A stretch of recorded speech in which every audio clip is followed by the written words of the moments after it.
যেন পাপের ফল পাচ্ছে মার্কিন যুক্তরাষ্ট্র। অত্যাধুনিক প্রযুক্তি ও জনবল থাকা সত্ত্বেও গত 6 দিন ধরে নেভানো সম্ভব হয়নি লস অ্যাঞ্জেলসের অগ্নিকাণ্ড। তাহলে কি সত্যি হতে যাচ্ছে অগ্নিকাণ্ড নিয়ে করা কোরআনের বাণী? পবিত্র কোরআনে এরশাদ করা হয়েছে, আমি জালিমদের জন্য প্রস্তুত করে রেখেছি অগ্নি, যার বেষ্টনী তাদের পরিবেষ্টন করে রাখবে। তারা পানীয় চাইলে তাদের দেওয়া হবে গলিত ধাতুর মতো পানীয়, যা তাদের মুখমণ্ডল দগ্ধ করবে, এমনকি নিশ্চিহ্ন করে দেবে তাদের বসতি। শিয়া বাটার ও ভিটামিন ই সমৃদ্ধ Lily glam beauty soap. Lily, always beautiful.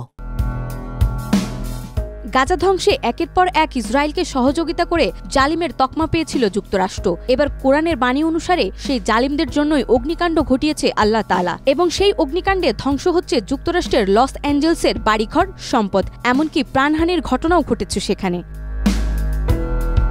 মহান আল্লাহ তাআলা আরও বলেন, তুমি কখনোই মনে করো না যে জালিমরা যা করছে সে বিষয়ে মহান আল্লাহ উদাসীন। আসলে তিনি সেদিন পর্যন্ত তাদের অবকাশ দেন যেদিন সব চক্ষু স্থির হয়ে যাবে। ভীত বিহব্বল চিত্তে আকাশের দিকে চেয়ে তারা ছুটাছুটি করবে, আতঙ্কে তাদের নিজেদের দিকেও ফিরবে না, এবং তাদের অন্তর হবে ভয়ানক উদাস।